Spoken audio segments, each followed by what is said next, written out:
Ma secondo te sta cambiando qualcosa nel turismo in Calabria? Sta cambiando lentamente, sta cambiando qualcosa. Forse il livello di improvvisazione è un po' calato, restano i punti di fondo di una politica generale del turismo, però i dati che noi parliamo ora a Camigliatello, i dati della Sila, tu sei stato al mare,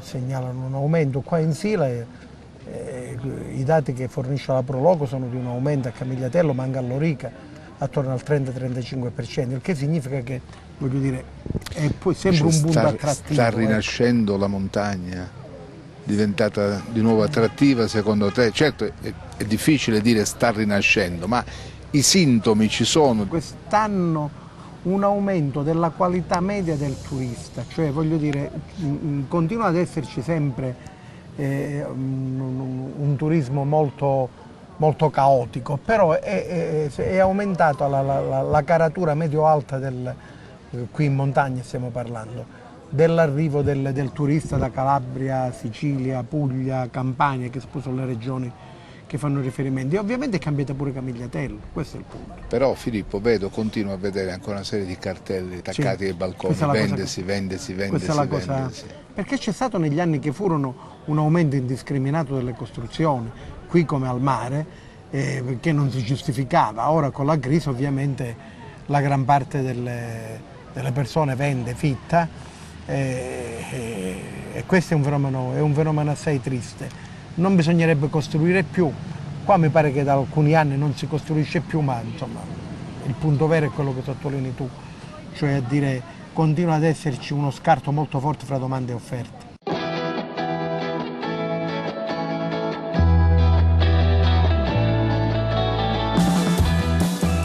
Sila uguale improvvisazione. Non ritengo che sia una forzatura, la Sila non è improvvisazione, la Sila ha una serie di operatori e un'organizzazione tale che negli ultimi anni ha dato un buon frutto. Ne abbiamo la prova, ne abbiamo la certezza, anche la partecipazione più qualificata all'interno delle fiere nazionali ed internazionali hanno creato certamente un'immagine della Sila ben diversa da quella che può essere l'improvvisazione. È cambiato il modo di fare turismo, una volta avevamo dei soggiorni molto lunghi, di persone che non avevano grandi aspettative. Oggi la richiesta è quella di avere la possibilità di escursioni, di conoscenza del territorio, di esperienze vere che lasciano comunque nella memoria un ricordo bello. La Sila in questo momento offre tantissimo. C'è questa tendenza alla natura, al benessere, quale posto migliore della Sila?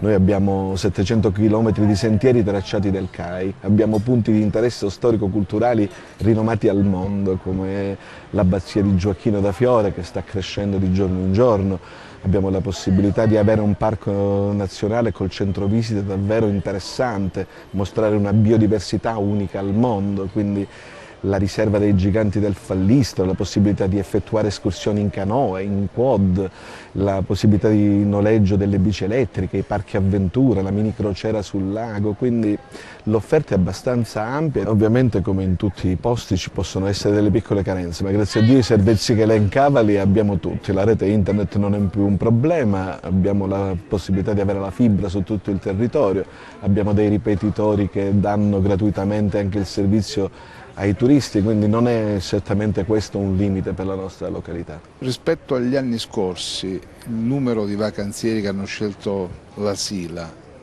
fa registrare un sensibile aumento oppure no? Sì, registriamo un aumento sin dall'anno scorso, nonostante l'anno scorso le condizioni climatiche non siano state favorevoli, ma abbiamo certamente una tendenza di crescita. Non è solo una tendenza numerica, devo dire che abbiamo anche una qualità diversa di turista, non voglio essere discriminante, ma certamente c'è un pubblico più interessato al territorio, alle opere d'arte, alla cultura e alla storia di questo territorio. Ricordiamolo a tutti, siamo vicini a dei luoghi davvero di estremo interesse.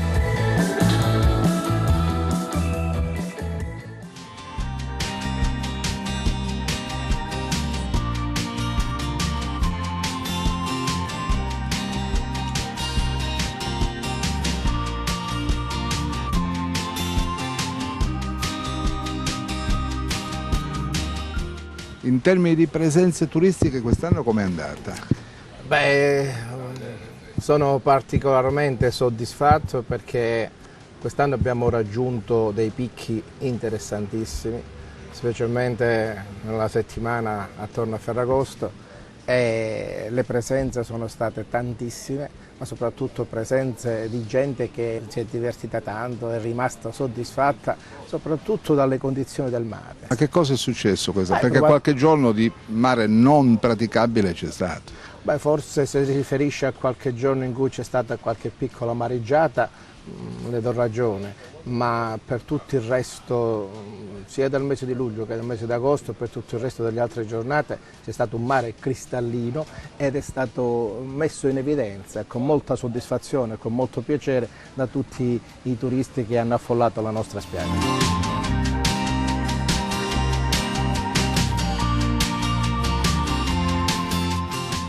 Ma sicuramente è un trend che cresce già dall'anno scorso. Quest'anno, anche grazie alle delle condizioni meteo favorevoli, l'estate è stata sicuramente positiva, con presenze maggiori e devo dire anche presenze anche più qualificate. Abbiamo notato come operatori e anche come Proloco, come associazione, la presenza anche di molti stranieri, di molti turisti extraregionali, per cui siamo assolutamente soddisfatti di questa estate. Sì. Senta, un tempo il problema di questo pezzo meraviglioso di territorio era l'incapacità di fare sinergia, di stare insieme.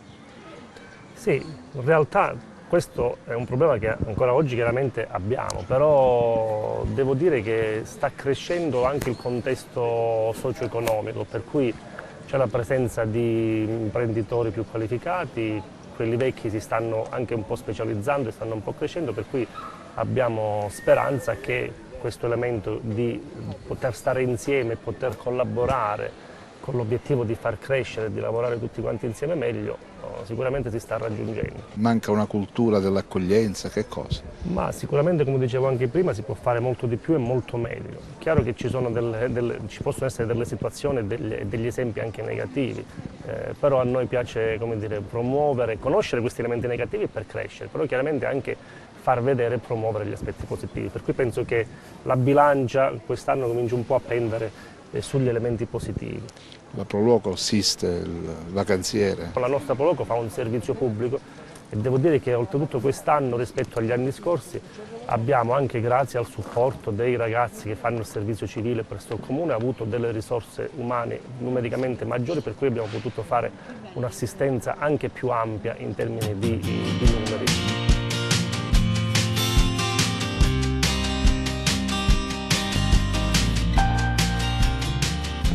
Tempo di bilanci, come è andata a Cetraro? Bene, il trend di questi anni positivo sul turismo in Calabria e sul nostro territorio quest'anno ha raggiunto livelli che neanche noi ci aspettavamo. In termini di percentuali, per esempio? Beh, credo che rispetto allo scorso anno abbiamo avuto una percentuale che è superiore allo scorso anno del 20%. Questo sta a significare che nel periodo del mese di agosto, che è stato quello che mandava in tilt qualsiasi ente locale per il numero di presenze, è stato di una presenza superiore al 50% rispetto allo scorso anno. In un lasso di tempo assolutamente breve, 20 giorni in tutto. Quello è stato l'unico problema che abbiamo riscontrato. 20 giorni dove c'è stata un'affluenza non ce l'aspettavamo. Il trend era positivo come gli scorsi anni, già 6 mesi di luglio, agosto e anche settembre. Ci risulta che dai dati che abbiamo va in linea come gli scorsi anni, quindi in aumento. Ma il mese di agosto ha registrato in questi 20 giorni una presenza fuori dal normale. Il mare ha retto? Il mare ha retto. Insomma, ha retto bene. In alcuni giorni no. È stato subentrato solo qualche giorno quando è un problema di scirocco, ma niente di particolare.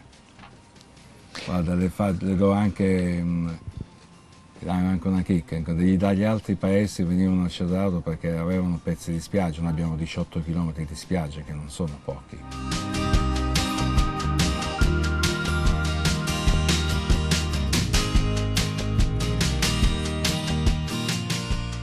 Che ci fa uno zoologo marino a Cetraro mandare avanti un albergo così grande che profuma di storia, di tradizione, di cultura, perché qui siamo in una biblioteca, la biblioteca dell'albergo. Che ci fai qui? Mi ci ha portato la vita qui, nel senso che ho fatto 15 anni in giro per il mondo, bellissimi, esperienze uniche, sostanzialmente in tutti i 7 mari.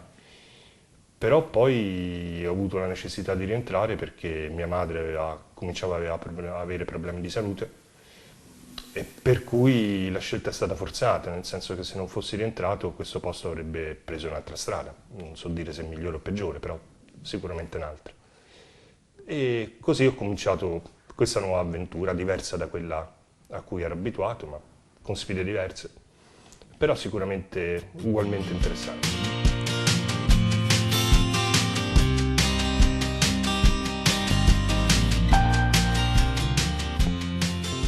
La tua grande passione, la zoologia marina, rimane sempre, la coltivi sempre, oppure hai completamente cambiato sguardo, orizzonte, prospettiva, interesse?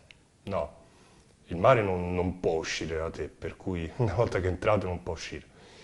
Per cui continuo a fare delle attività, collaboro con varie associazioni nel caso ci siano spiaggiamenti di animali, così come collaboro con la Guardia Costiera. Cerco di fare un po' di ricerca sulla cetacei che sono qua davanti, purtroppo limitata nel tempo, visti gli impegni con l'albergo, e quando posso vado a mare, insomma, non si può abbandonare. È ammalato il nostro mare? È ammalato purtroppo tutto il Mediterraneo, essendo un mare chiuso riflette in maniera incredibile le pressioni antropiche, per cui non è in ottime condizioni, diciamo così. Il nostro mare in maniera particolare ha delle problematiche peculiari, che sono dovute talvolta da queste schiumette che si vedono a mare, che spesso sono più visivamente brutte da vedere che portatrici di altri problemi. Ci sono dei problemi inoltre legati alla pesca eccessiva. C'è il problema della plastica a mare, che sicuramente è un problema importante. C'è problemi legati all'inquinamento da metalli pesanti, però questi appunto sono problemi comuni a tutto il bacino mediterraneo. Nel complesso direi che non sta in condizioni perfette, ottimali, però insomma non è neanche morente. Flora e fauna godono di buona salute? Tenendo in considerazione quello che ho detto, sì, nel senso che ci sono dei casi, per esempio con i cetacei, di spiaggiamenti che sono legati a questo morbillivirus, che è un virus ciclico nelle colonie dei cetacei, che però potrebbe essere reso più importante, quindi colpire più duramente le popolazioni a causa dell'inquinamento di alcuni PHB che sostanzialmente riducono le difese immunitarie dei cetacei, per cui è un po' un cane che si morde la coda, un aspetto naturale viene amplificato dall'inquinamento del mare.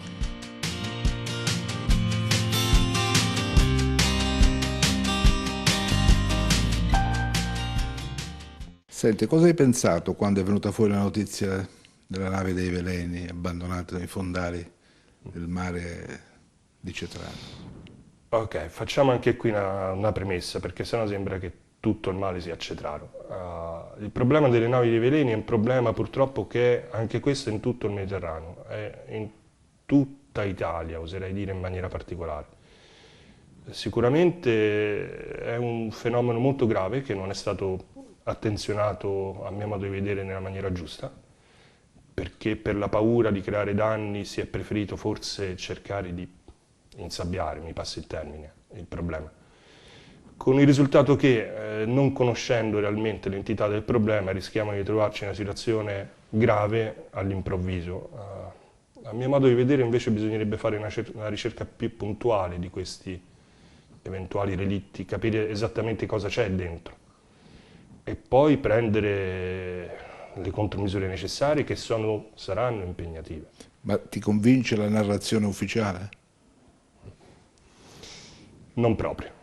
Non proprio, perché ci sono delle incongruenze, a mio modo di vedere, sul punto dove sono stati fatti i campionamenti e il punto dove apparentemente era la nave dei veleni. Può essere anche che io mi sbaglio, non dico di no, non voglio essere portatore della verità assoluta, però se questo controllo, se queste analisi, se queste ricerche della Kunsky fossero state fatte in maniera più trasparente, più approfondita, più puntuale, coinvolgendo di più l'opinione pubblica, questo discorso si sarebbe potuto chiudere in maniera immediata. Insomma, se si faceva vedere in maniera indiscutibile che non c'era il problema, non saremmo qui a parlarne, purtroppo non è stato fatto. Quindi nutre dei dubbi. Perplessità. Diciamo che sono convinto che in mare ci siano delle navi dei veleni, questo sì. Non posso avere ovviamente la certezza che da Kunsky sia nel punto in cui è stato pensato fosse inizialmente. Perplessità forti. Mi piacerebbe che fosse fatto di più per dirimerle, insomma, per farci stare tranquilli tutti quanti. Anche perché rischiamo veramente che tra qualche anno rivenga fuori il caso in maniera ancora più forte, ancora più eclatante, e lì sarà difficile calmare le acque, insomma. Cerchiamo di prevenirli i problemi, cerchiamo di capire quello che c'è. Se poi non c'è niente, meglio. Tutti continuiamo a parlare, per esempio, poi di queste navi che portano fusti radioattivi.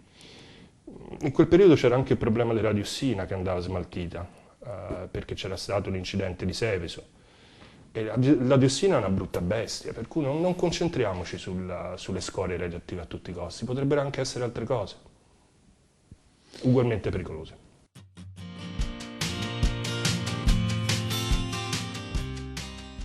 Stiamo entrando nella riserva dei giganti del Fallisto, siamo all'interno del Parco Nazionale in questo meraviglioso punto, forse il punto di maggiore interesse del territorio, gestito dal FAI. La riserva, entrando, noteremo che mostra immediatamente una sua particolarità.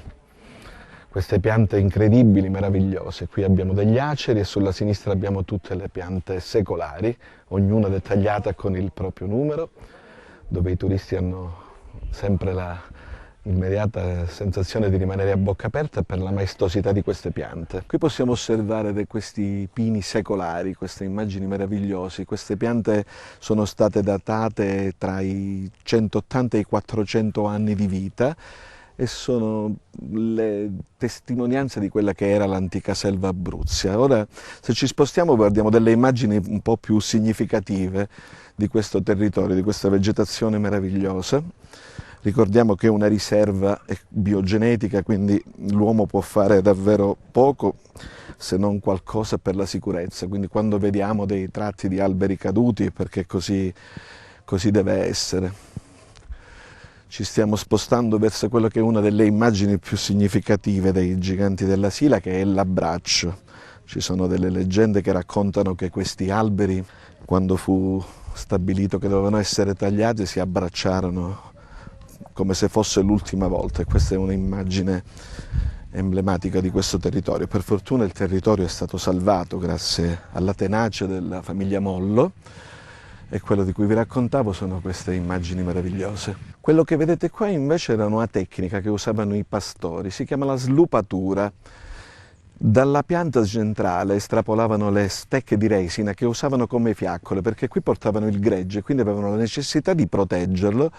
Contestualmente riuscivano a crearsi anche un capanno, quindi l'ingegno dei pastori che vivevano su questo territorio, vedete, riuscivano a scavare la pianta lasciandola viva, ed era una tecnica che è stata sospesa poi per la protezione delle piante.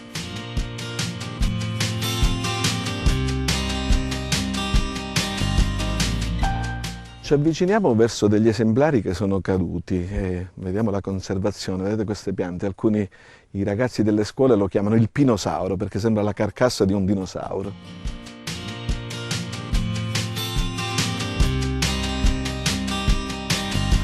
Una delle particolarità delle nostre piante che potete notare è questo di avere questo fusto liscio, questo fusto bello dritto.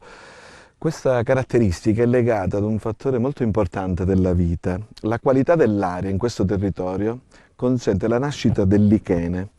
Questi licheni scambiano la propria vita con i rami che non servirebbero alla pianta, quindi non un parassita, un simbionte, quindi dà e prende dalla pianta. Secca naturalmente i rami che non servirebbero per la fotosintesi e questi rami cadono, come vedete, naturalmente, sono molto leggeri. Questo scambio della vita consente alle piante di raggiungere queste grosse altezze, così la pianta va a cercare la luce e ha la possibilità della fotosintesi. Infatti notate che laddove la pianta non è esposta al sole è completamente liscia. Questo fatto crea però qualche piccolo problema nei periodi di grossa neve, perché quando la pianta è esposta al sole ha i rami tutti da un lato. Questo però causa spesso, come avete visto su quelle piante che sono cadute, la caduta. Quando la neve diventa molto pesante è quello che ha causato la caduta di quelle piante che abbiamo visto. È uno scambio di vita interessante. Ricordiamo, la presenza del lichene è dovuta al fatto che la qualità dell'aria è davvero straordinaria.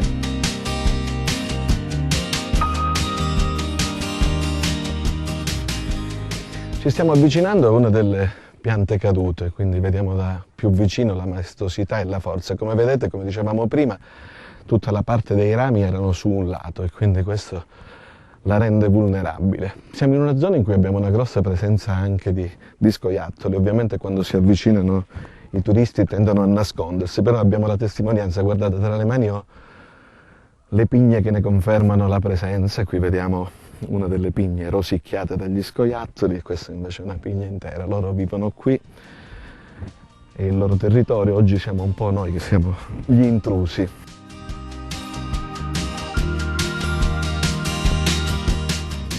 Qua potete notare come le piante, ecco che significa non toccare nulla. Questa è una pianta che vediamo mangiata dal picchio. Ovviamente all'interno si creano delle larve e questo rende la vita di tutta la fauna che vive sul territorio. Abbiamo visitato la parte centrale, la riserva è formata anche da una pineta più giovane che ovviamente per motivi di tempo non abbiamo visto. Qua vediamo l'altra pianta caduta e da sottolineare che una delle particolarità di questo luogo è che le generazioni che vengono la vedono ognuna in modo diverso. Ovviamente capirete che queste piante fra qualche anno cadranno e quindi ognuno avrà modo di vederla nel tempo in modo diverso. Quello che vediamo alle nostre spalle è una pianta caduta da anni che prima era quasi dritta, oggi la vediamo già quasi arrivata a terra. Un'altra particolarità di questo luogo è vedere quello che riesce a fare la natura. Qua abbiamo un tronco, una pianta morta e dalla morte nasce la vita. Abbiamo la particolarità di avere su un tronco di pino la nascita di 3 piante diverse. Come potete vedere qua abbiamo un melo selvatico, un pino e alle spalle abbiamo una piccola pianta di noce. Questo è il significato di lasciare la natura far da sola. Lì dove gli uomini non intervengono, diciamo, la natura crea queste meraviglie.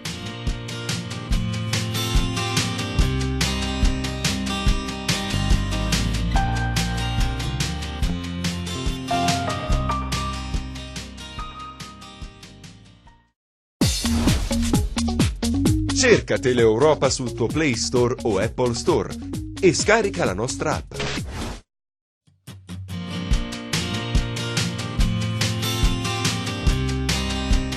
Tu sei uno di quelli che ha deciso di rimanere in Calabria? Sì, abbiamo deciso di rimanere in Calabria e di cercare di portare avanti la nostra terra e soprattutto queste nostre bellissime montagne che per noi sono un valore aggiunto a ogni cosa che facciamo. Ma non hai mai pensato di emigrare? No, non è mai stato nei miei pensieri perché sono dell'opinione che le opportunità ci sono, giustamente ci vuole il doppio o il triplo del lavoro per fare determinate cose, il doppio del lavoro che ci vorrebbe da qualche altra parte, però può riuscire.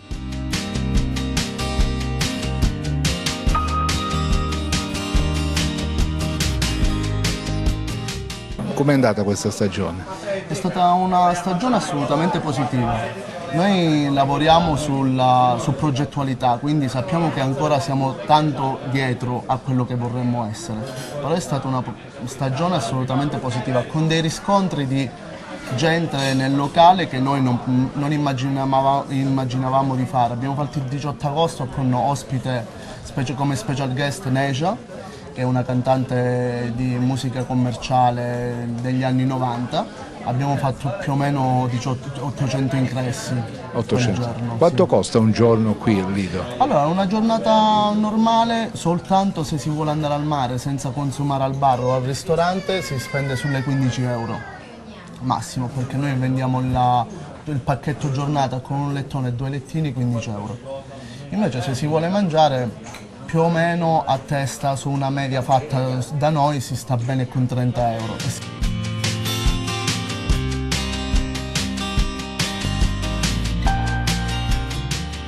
Allora, adesso andiamo col risciò. Sì, in realtà questo è un risciò molto particolare perché come senti dalla spinta ha la pedalata assistita.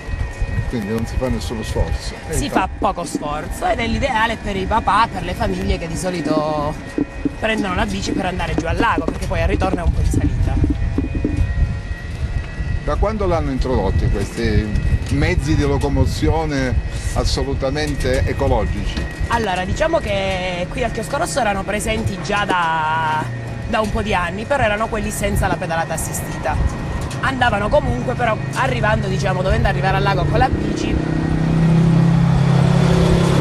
al ritorno era un po' un problema, perché non si riusciva, diciamo, a fare la salita in maniera agevole. Da 2 anni a questa parte abbiamo inserito la novità della pedalata assistita, che come vedi ti consente praticamente di fare più chilometri facendo meno fatica. Questo perché il risciò è dedicato prevalentemente alle famiglie e di solito era il povero papà che doveva, insomma, come dire, accollarsi la fatica di tutta la famiglia. Come avviene nella quotidianità. Esatto, poi il bello di questi mezzi, come anche il bello del battello che tra un po' andremo a prendere sul lago, è che sono tutti quanti mezzi elettrici, quindi stiamo parlando di un impatto ambientale praticamente minimo.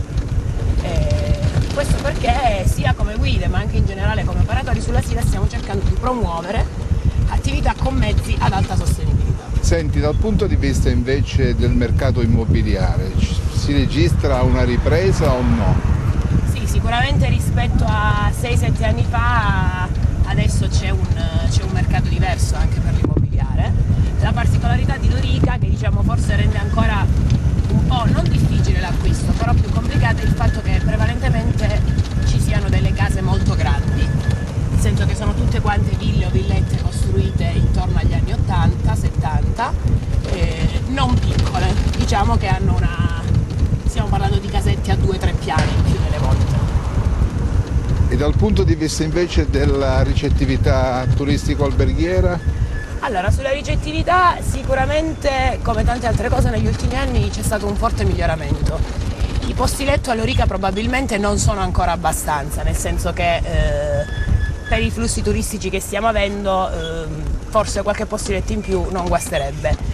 La cosa importante però è che in molti stanno cercando di adottare un concetto di ospitalità diffusa, quindi piuttosto che costruire delle strutture ex novo, quindi di sana pianta, in molti stanno pensando di riprendere delle strutture già esistenti, quindi riabilitare magari delle vecchie case, trasformarle in B&B per evitare appunto di avere un impatto ambientale eccessivo sul territorio.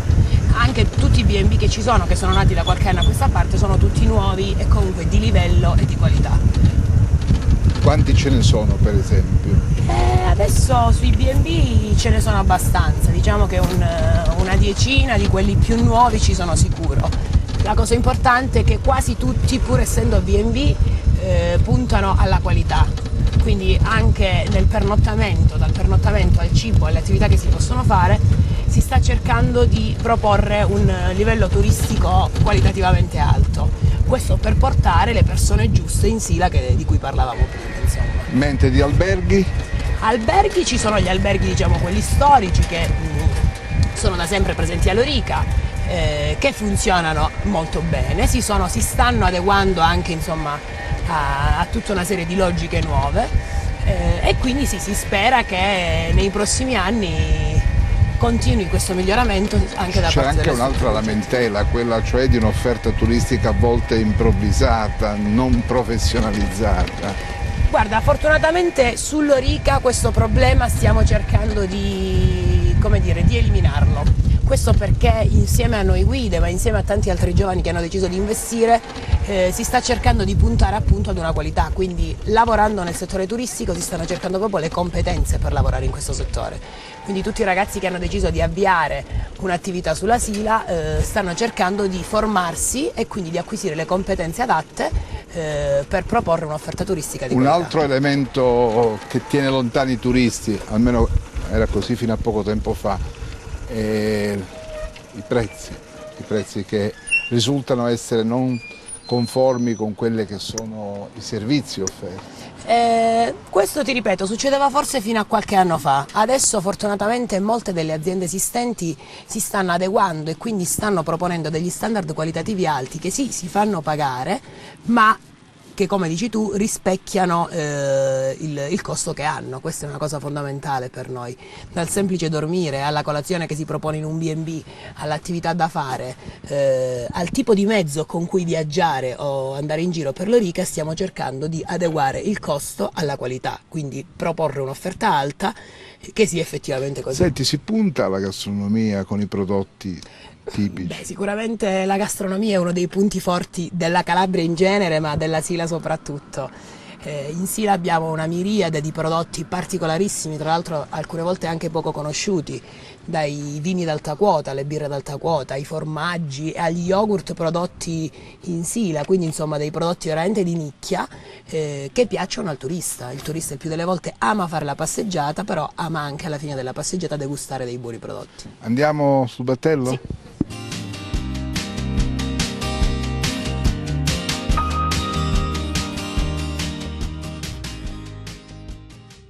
Tutte le persone che vengono qui restano entusiaste e sorprese del luogo che trovano, perché non si aspettano che nel centro della Calabria ci siano delle montagne e dei laghi così belli, che pur essendo artificiale questo lago sembra naturale, delle bellezze proprio, come potete vedere nel giro che faremo tra poco, ha dei colori e dei paesaggi. Da quanto tempo è che avete messo in funzione questo battello? Noi siamo dal 2012 che abbiamo iniziato questa attività e dall'anno scorso abbiamo cambiato barca, abbiamo una barca più nuova, sempre elettrica, più veloce, più stabile, quindi ora potrete godere di questo. Senti, com'è andata la stagione quest'anno?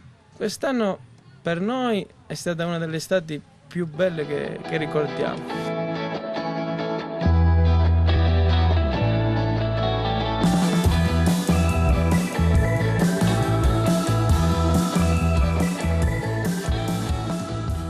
Che giro facciamo? Allora, questo battello, che ricordiamo è un battello elettrico, quindi consente la navigabilità del lago in maniera del tutto sostenibile, ci farà appunto visitare l'interno del lago Arvo.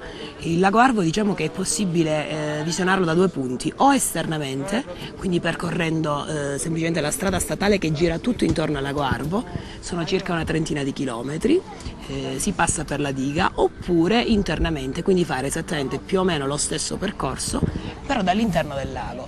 Questo sicuramente dà una prospettiva differente, perché all'interno insomma è come se fossimo proprio, come se stessimo camminando sull'acqua. Intorno a noi c'è tutta la bellezza della Sila che esplode insomma nei nostri occhi.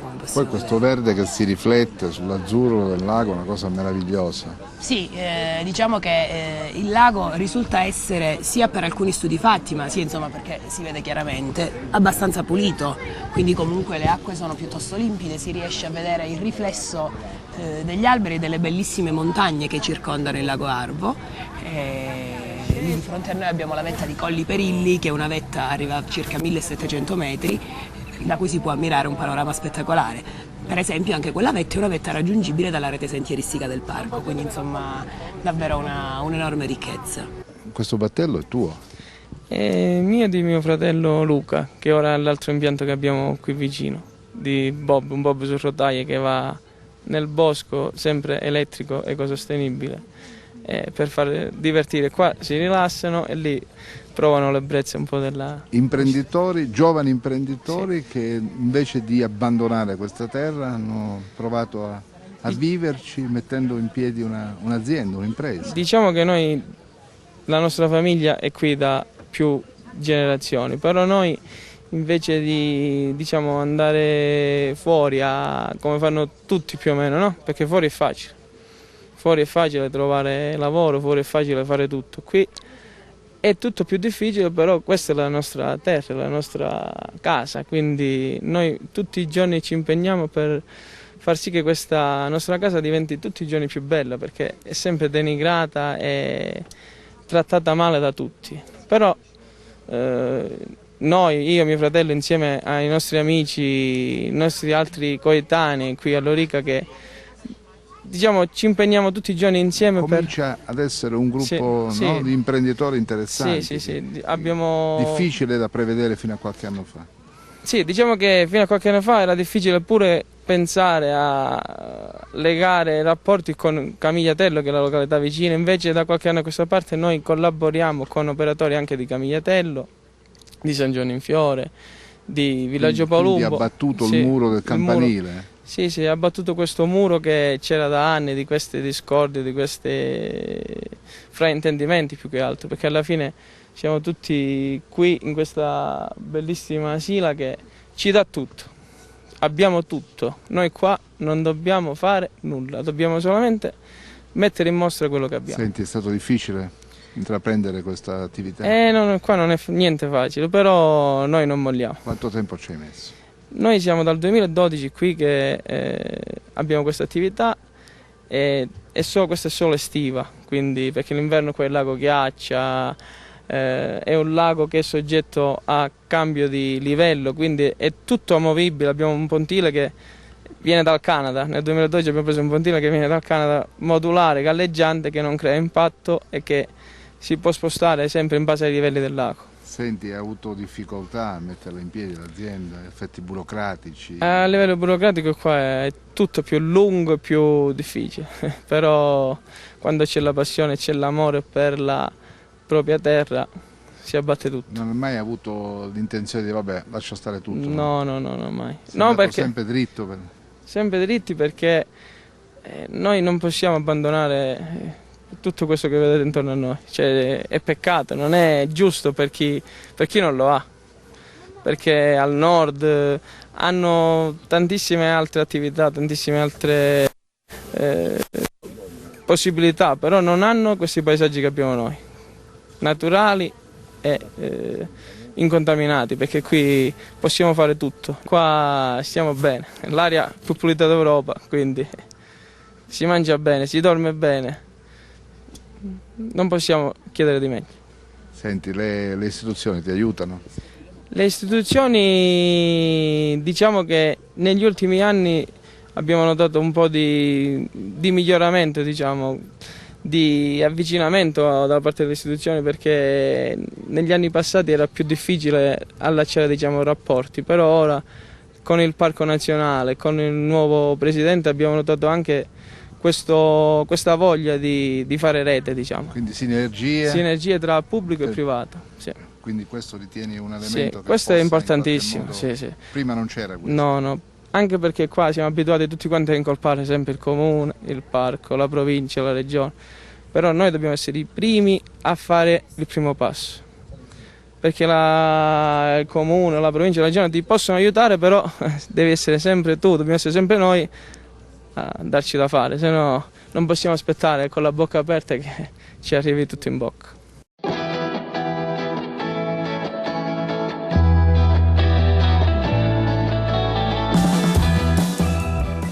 Presidente, guardando queste straordinarie bellezze, cosa le viene in mente?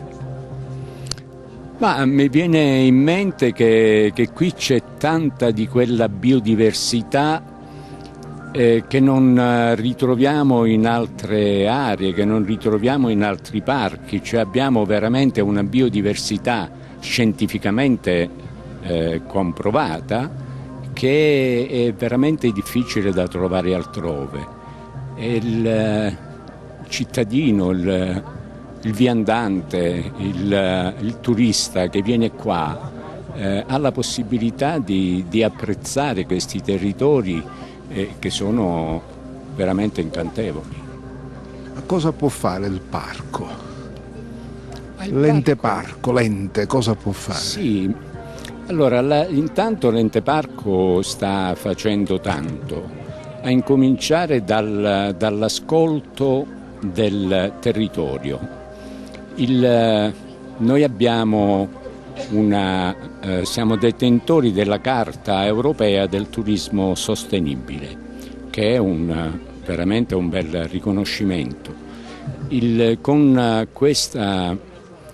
questo riconoscimento noi andiamo in giro, è itinerante, per ascoltare ciò che vogliono, ciò che sono i desiderata dei cittadini, ciò che sono i desiderata dei comuni e degli amministratori comunali. Bene, una volta che ascoltiamo e riceviamo questi input, cerchiamo di fare in modo da poter portare su quei territori quello che le persone desiderano. A Lorica, per esempio, noi cerchiamo di tutelare al massimo l'ambiente, la biodiversità, la natura, perché le persone che vengono a Lorica non vengono per mangiare o per venire a prendere il fresco e basta, vengono perché c'è un ambiente fantastico, quindi dobbiamo curare l'ambiente per poter far venire più persone possibili, e quest'anno devo dire che c'è stato un boom qui a Lorica di presenze, anche perché si sta incominciando a fare anche rete. Quindi anche lì tutto quello che gira intorno al lago è possibile raggiungere attraverso dei sentieri? Sì, se non quasi tutto, tutto, buona parte, sì.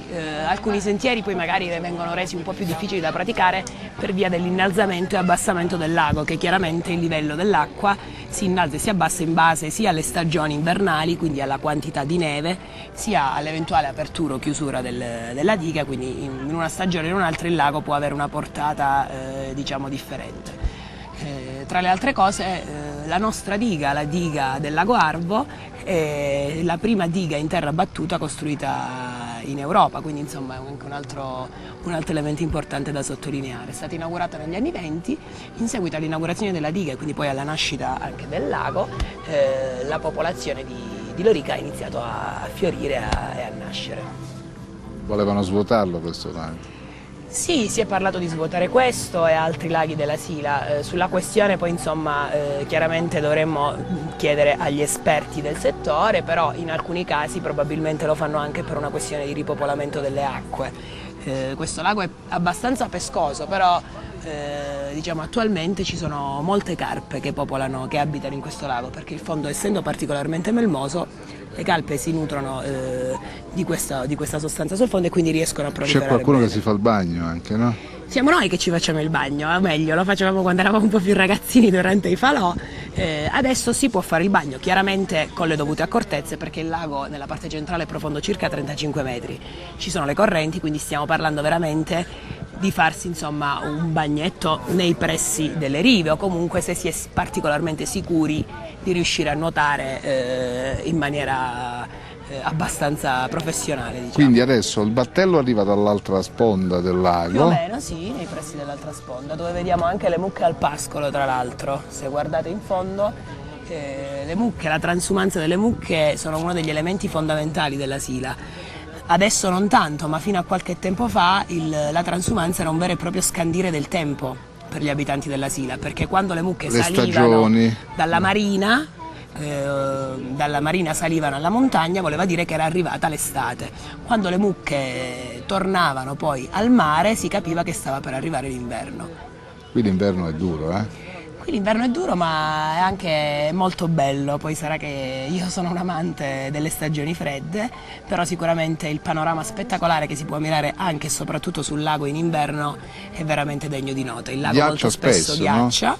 Le temperature raggiunte in inverno sono tra i -15 e i -20, quindi ghiacciando il lago la neve cade sul lago ghiacciato e vi lascio immaginare insomma lo spettacolo. Però per tutte le attività commerciali che insistono su questa zona il lago è un'attrattiva straordinaria, no? Sicuramente è un'attrattiva da sfruttare, ancora non abbastanza forse sfruttata, ma che sicuramente sta andando nella direzione giusta. Abbiamo messo troppi anni per capire che queste ricchezze andavano in qualche modo messe a regime, no? Sì, beh, questo diciamo succede un po', in Calabria succede un po' questo, no? Pensiamo che l'erba del vicino sia sempre più verde e magari non pensiamo troppo spesso a coltivare la nostra, che potrebbe diventare ancora più verde di quella del vicino, quindi forse insomma credo sia una buona metafora, però si sta andando nella giusta direzione. I calabresi hanno capito, stanno capendo che la ricchezza ce l'abbiamo in mano, basta saperla sfruttare al 100%. Gli operatori economici tra Lorica e Camigliatella, cosa difficilissima. In Calabria è una cosa. E questa rete credo che è nata anche in virtù di questo itinerare da parte nostra, dalla Sila piccola alla Sila grande alla Sila greca, per cercare di mettere insieme tutte le competenze, le conoscenze di queste persone che operano sul territorio. Il parco poi tiene le fila dei progetti imprenditoriali di quest'area, no? Il modo di rappresentare questo pezzo di territorio. Ma assolutamente sì, ma non solo quello ovviamente di Lorica. Il parco si estende per 76.000 ettari, per cui noi cerchiamo di portare avanti progetti fondamentalmente sostenibili con l'ambiente, perché altrimenti sbagliamo rotta. Se pensiamo solo a fare marketing sbagliamo rotta, dobbiamo prima tutelare l'ambiente e poi fare marketing, altrimenti la gente qui non ci verrebbe. In passato si è fatto più marketing, meno progettualità o no? Forse sì, ma non mi voglio spingere in critiche del passato. Ma non in immediato, un passato recente, anche un passato remoto, insomma, sì. Si è avuta una idea sbagliata forse di quello che doveva in qualche modo essere l'idea dell'ente parco. L'ente parco è una cosa complessa, certo. Che va dalla protezione della natura alla organizzazione della proposta, no? Assolutamente. Noi peraltro patrociniamo con contributi tutti coloro che propongono al parco progetti seri, validi, sostenibili e che possano mirare ad una maggiore conservazione e tutela dell'ambiente. Prossimo passo quale sarà?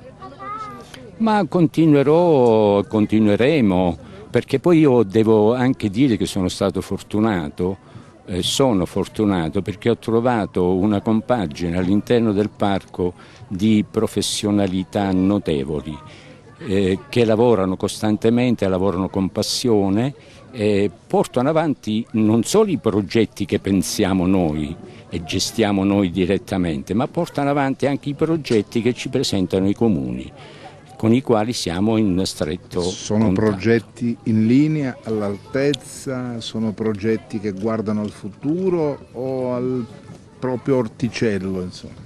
No, sono progetti che comunque vanno ad integrarsi su tutto il territorio. Ognuno ovviamente porta, non per campanilismo, ma perché si interessa del suo territorio comunale, porta avanti progetti per quel territorio, ma che devono essere comunque progetti che si vanno ad integrare sull'intero parco.